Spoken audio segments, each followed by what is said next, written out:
For today's episode, we take a break from the water in order to turn this into this.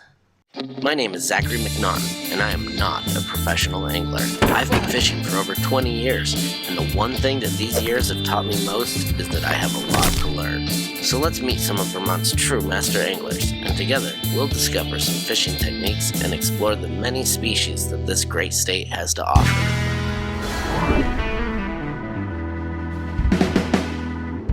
When I first started this boat build project, it was during the boom of the kayak fishing era, and I looked around and saw people spending $4,000 to $5,000 on a kayak and thought, wow, what kind of boat could I build for that price? The bones of this project is a Grumman Scout, which is a 10-foot boat with a 36-inch beam. We'll start out in the demolition phase. This boat really didn't need much removed, basically where we'll be removing that front bench seat on the bow. So I start by taking a chisel and just knocking off the front end of all of the rivets that hold that little bench seat in place. Next, I just use my same chisel tool in order to pry the bench off of the rivets and away from the hull of the boat. Once this is complete, the bench simply lifts out and we're ready for the next step. The next thing we need to do are seal those rivets that we just cut the ends off of. To do this, we just take 2 hammers and bang on each side a few times. You don't want to overdo this so you could risk cracking the aluminum hull. So just a few taps on each side of the rivet and they are resealed. For my build, I want the height of my casting deck to basically extend from the surface of the next bench back all the way up to the bow of the boat. After marking where level will be, I work on creating a structural rim that goes around the perimeter of the casting deck that we'll use to tie in all of the framing. So I've created this custom piece here as my outer rim, and I've cut these little relief notches that allow this whole piece to bend and conform to the hull of my Jon boat. Also, you'll see I eyeballed and cut out this little notch here that will fit around the rib of the boat. So I'll just use a scrap piece of metal here in order to figure out where I need to mount this rib so that it's perfectly flush with that bench seat, as our deck is going to lay across the top of both. Once I have it flush, I'll drill my first hole and put a rivet in place to keep everything nice and tight together while I continue working. Now that I've drilled a pilot hole, I'll use that pilot hole to actually drill through the hull of my boat. Just a special note here before we put in our first rivet, I'm using rivets that are sealed. That way there's no way water can leak through them once they're in place. In order to get a watertight seal on the aluminum, we're going to want to make sure we get rid of all the burrs from drilling through the hull. So I'll take my chisel here, and I'm just going to scrape off all the burrs from several different angles until I know I have a nice metal-to-metal connection for my rivets. During this entire build, I rarely used a tape measure. As such, there's some adjustments that need to be made. So here I'm just notching out this new rim joist so that it'll fit snugly around the original rib support on the boat. Once that's done, I'll use a heavier piece of aluminum in order to make sure there's no sag in this rim piece, and I'll mark out my new level line, and then I'll pre-drill all my holes and then start riveting.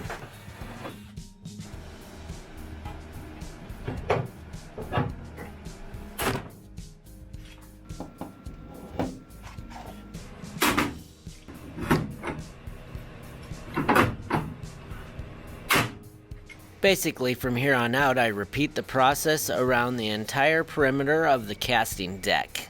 After making some minor adjustments to the angles, it's time to start working on the primary framing for this build. So I found this old ladder, cut the rungs out, and it's basically a structural I-beam, so I've used that I-beam here, and it's very, very, very sturdy. There's no flex in that whatsoever. But just to pin everything down, I've taken one of the rungs here, like this, and you'll see that it fits right there. So I'm just going to rivet that in place, and that will add the rest of my structural stability.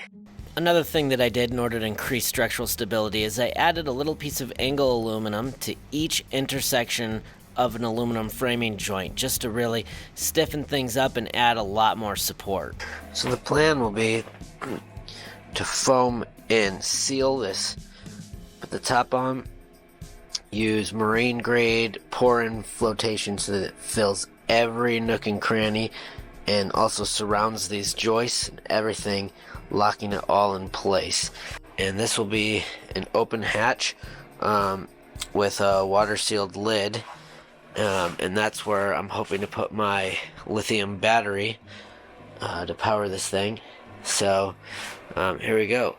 These are old ladders that were broken, but at short distances they are extremely sturdy in here. There's no flex in that whatsoever. At this point, the framing is done, and it's time to create a template for the casting deck.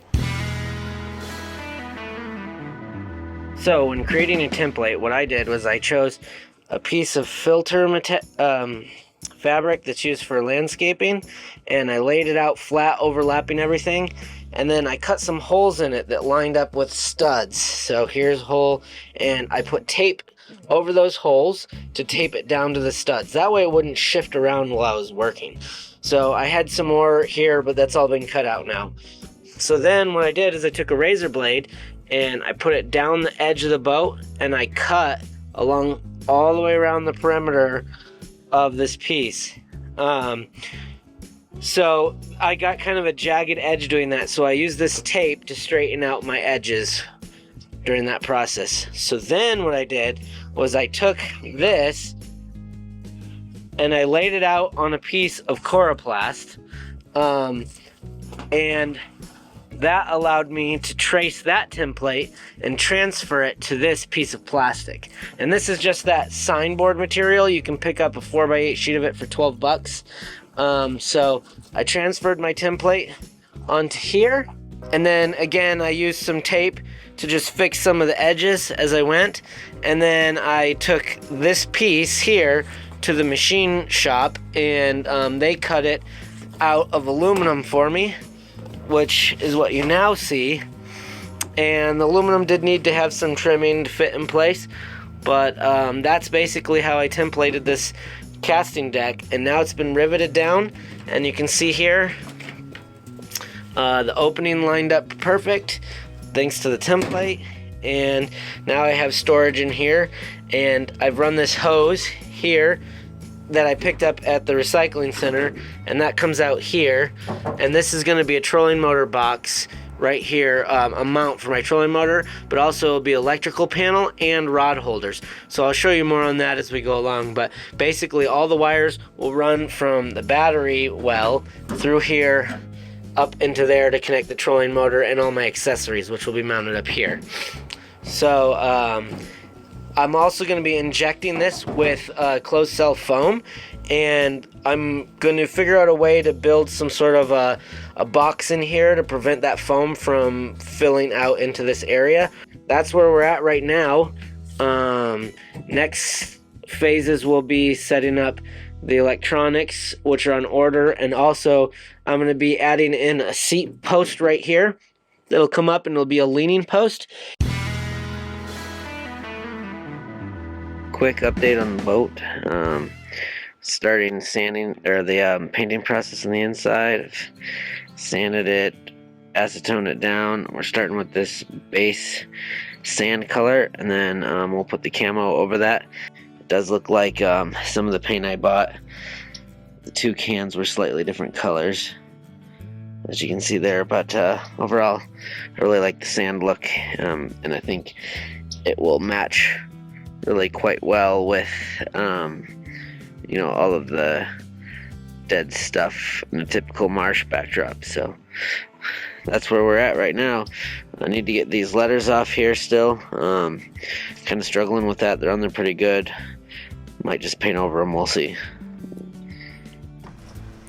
For the camo pattern, I purchased a Havoc template, which basically uses two templates, three colors. So you start with your base color, then you put on this sort of blotch shape, and then you finish it off with a darker vertical pattern, and that gets you that really nice natural wetland type of camo pattern. I went with just a cheap camo kit from the hardware store, but I'm really not impressed with this paint, so I ended up basically going over it with a clear silicone sealant. It was a marine grip sealant, which is why the top of the boat looks a little foggy, but that really locks everything in place and gives me some traction when walking.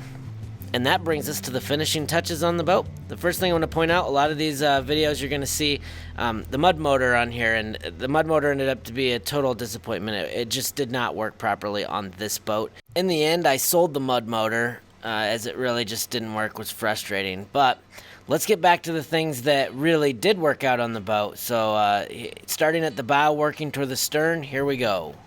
On the front of the boat, I added a GPS-controlled Minn Kota PowerDrive trolling motor, and here you can see earlier I mentioned that the rod tubes that would be integrated into that motor mount. So here's the rod tubes, and also you can see here the electrical panel on the side of that same mount. So that mount served triple purpose. It powered my fish finder, everything wired through that mount into the battery container here. And also I decided to add in a bilge pump into the back so that if we ever got any water in the boat, it would automatically pump out. The leaning post in the boat was absolutely essential, as a 36-inch wide beam is just not that stable of a vessel, so that post really gives me something to lean on while fishing so that it's not so tipsy. I purchased a super cheap used trailer that was meant for a jet ski, slapped on some PVC pipe bunks and some trailer guides, and here's the boat all covered up so that I can tow it and hit the lake. In the end, without the mud motor on the back, the boat just did not serve the purpose that I needed it to. So the irony of this build project is that I ended up selling the boat and buying myself one of those tournament kayaks. Thanks for watching this episode of Vermont Master Anglers. For more content, visit our Facebook page at Vermont Master Anglers. If you're watching us on YouTube, please like and subscribe.